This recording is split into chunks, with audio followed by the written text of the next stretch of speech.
الأحمال أجالهن من يدعنا حملهن ومن يتق الله يجعل له من أمره يسرا ذلك أمر الله أنزله إليكم ومن يتق الله يكفر عنه سيئاته ويكرم له أجرا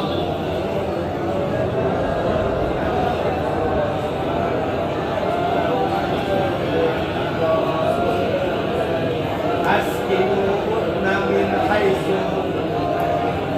سكنتم من وجدكم ولا تضروهن لتضيقوا عليهن وإن كن أولادي حمل فأنفقوا عليهن حتى يدعن حملهن وإن أنزلنا لكم وآتوهن أجورهن واعتبروا بينكم بالمعروف وإن تآسرتم فستنفقوا له أخرى لينفق ذو سعة من سعته ومن قدر عليه رزقه فلينفق مما آتاه بعد عسر يسرا وكأين من قرية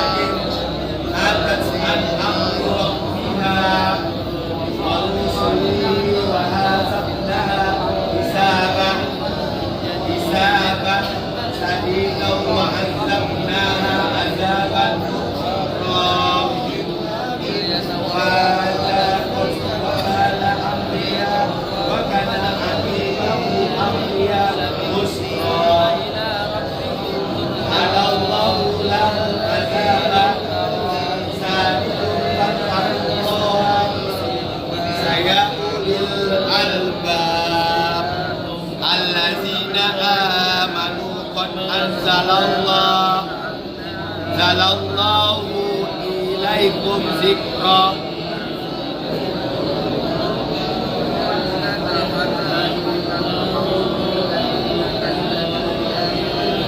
رسول يتلو عليكم آيات الله مبينات ليخرج الذين آمنوا وعملوا الصالحات من الظلمات خالدين فيها أبدا قد أحسن الله له ذكرا والله الذي خلق سبع سماوات ورب الأرض مثله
kagumi mulai dari tadi malam, karena saya tadi malam itu baru belajar ya.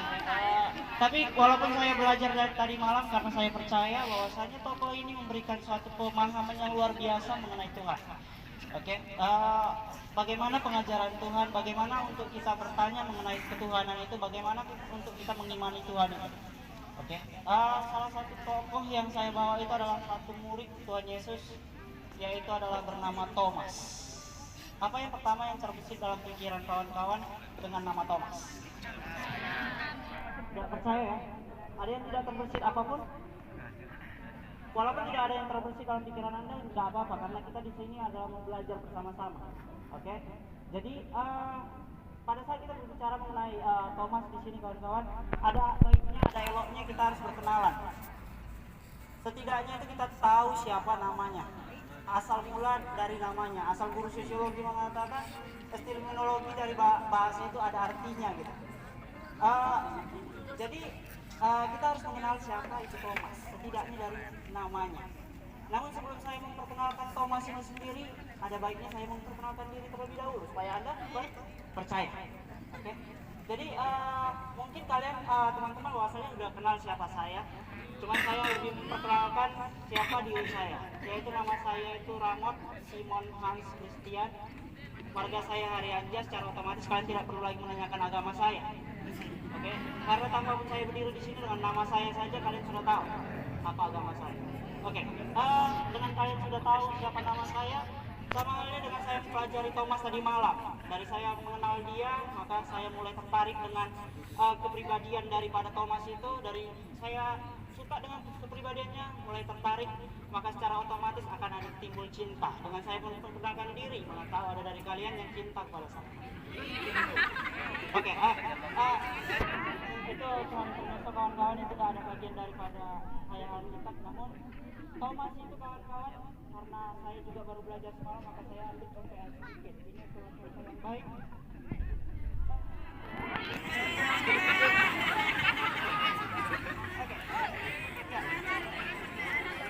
Ini bukanlah contoh yang baik, karena pada saat kita melakukan yang benar itu, maka kita harus tahu dulu yang mana yang buruk, seperti itu ya. Jadi inilah contoh tidak baik. Namun karena saya sangat cinta dengan Thomas, maka saya harus tulis dengan benar namanya, jangan sampai salah. Secara Thomas itu diambil dari bahasa Ibrani, banyak bahasa, ada Yunani, dari Yunani ada dia Arum, namun kita buat aja dari bahasa Ibrani. Dalam bahasa Ibrani itu Thomas itu dikatakan ada diartikan sebagai Theom. Kemudian dalam bahasa Amar dia disebutkan Toma.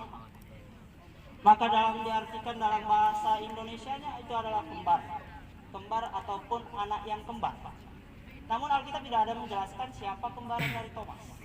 Dan Thomas sendiri itu tidak ada dijelaskan asal mula dari Thomas itu sendiri, kapan disebut dia Thomas. Namun ada peruntukan daripada pengaji Alkitab bahwasanya dia adalah Yudas, namun itu tidak dibuat. Namun di sini kembaran dari Thomas, walaupun dia tidak dibuat siapa kembarannya, namun dia disebutlah Thomas, yaitu diartikan kembaran. Namun di dalam bahasa Yunani, kembaran itu diartikan sebagai Didymus, dan ini digunakan dalam Alkitab Yohanes. Oke. Jadi saya mengangkat ada 3 pelajaran yang besar daripada Thomas ini. Jadi dengan saya belajar Thomas, saya jadi cinta dengan sifat daripada Thomas, dan Alkitab itu sendiri dari 12 murid Tuhan Yesus, Thomas itu salah satu yang memiliki kepribadian khusus dan Alkitab menuliskannya. Dari kepribadian Thomas itu maka kita bisa mendapatkan 3 pelajaran. Yang pertama itu kita harus tengok lagi. Thomas itu adalah salah satu murid Tuhan Yesus yang berani dan rela berkorban demi Tuhan. Tuhan Yesus. Sekali lagi, bahwasanya Thomas itu adalah salah satu murid Tuhan Yesus yang berani dan rela menyerahkan dirinya dan pasrah untuk mengikuti Yesus. Salah satu bentuk contoh daripada dia merelakan dirinya dan pasrah kepada Tuhan Yesus, yaitu pada saat Yesus ingin pergi ke Yudea untuk membangkitkan Lazarus. Namun para murid-murid yang lain mengatakan, Tuhan, jangan pergi ke sana. Semua memperingatkan karena apa? Orang yang Yudea itu tidak suka dengan Yesus. Nanti Yesus bisa dibunuh dan lain sebagainya. Namun apa dikatakan Thomas di dalam Yohanes 11 ayat 16, maka Thomas berkata, mari kita pergi juga untuk mati bersama-sama dengan dia. Thomas adalah salah satu murid Tuhan Yesus yang dicatat oleh Alkitab memiliki sikap yang berani dan pasrah untuk mengikuti Tuhan Yesus. Yang kedua kawan-kawan, Thomas itu dia selalu pembelajar yang baik. Dia pembelajar yang baik sehingga dia selalu bertanya. Dia tidak pernah akan puas dengan apa yang dia pahami. Dia selalu bertanya kepada Tuhan Yesus. Tak tahu, saya punya cerita dari kawan saya guru di luar sana, bahwasanya pada saat guru bertanya itu adalah satu dosa yang salah. Pada saat sudah penjelasan ada yang mau bertanya, itu adalah yang salah. Namun saya pada saat di sini itu kemungkinan tidak ada, ya kan? Karena itu haruslah dijelaskan. Maka semua akan bertanya, gitu. Itu sioyanya dalam murid. Sama dengan Thomas. Thomas di situ dia selalu bertanya. Maka dengan pertanyaan daripada Thomas itu ditulis oleh Alkitab di Yohanes 14 ayat 15.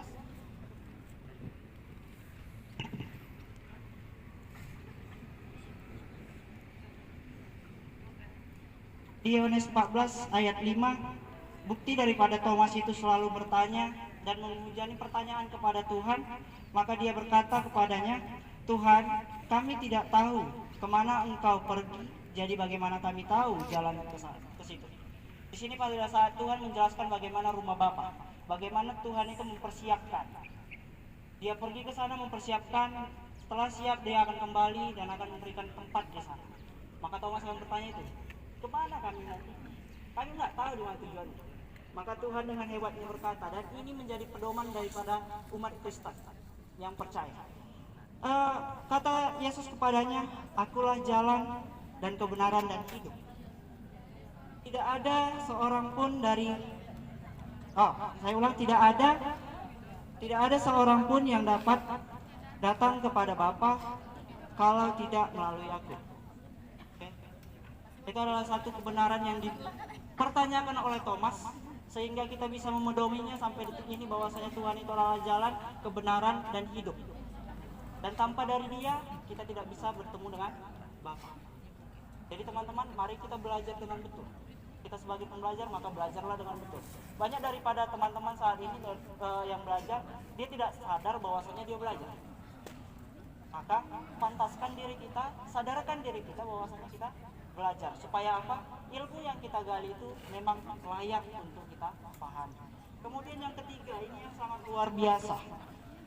Ini yang sangat luar biasa. Ini yang kalian katakan tadi, Thomas tidak percaya. Sekarang saya undang kawan-kawan semua, silakan buka Alkitabnya di kitab Yohanes ayat 20, Yohanes 20 ayat 24 sampai dengan 28. Sudah dapat? Kalau sudah dapat, kuat ucapkan amin dalam hatinya. Dalam hatinya. Oke, sudah ya.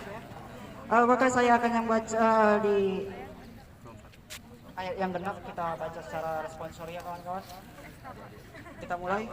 Yesus menampakkan diri kepada Thomas. Tetapi Thomas, seorang dari 12 murid itu yang disebut Didimus, tidak ada bersama-sama mereka ketika Yesus datang ke situ.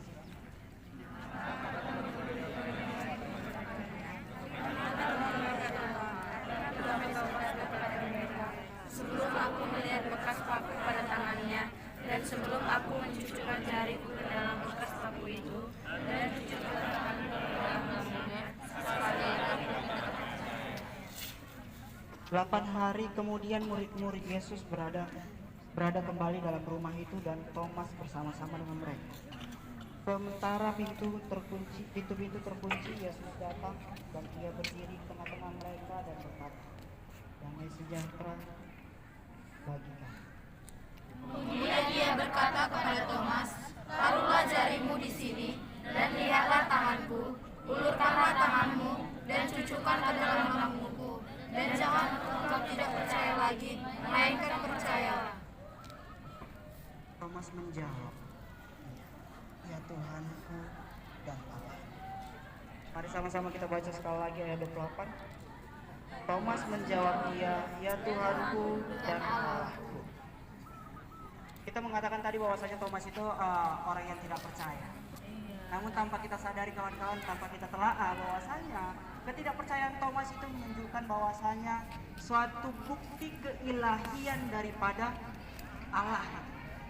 Yang dimana dia mengatakan, "Ya Tuhanku dan Allahku," setelah dia tidak yakin akan kebangkitan Tuhan Yesus. Dia harus raba dulu, dia harus cucuk dulu jari yang dimana ditembus oleh paku, kemudian dia harus raba lambung daripada Tuhan Yesus, baru dia percaya. Maka bapak-bapak gereja zaman dahulu dia meyakini bahwasanya dan sangat hormat dengan contoh yang diberikan daripada Thomas, yang dimana salah satunya itu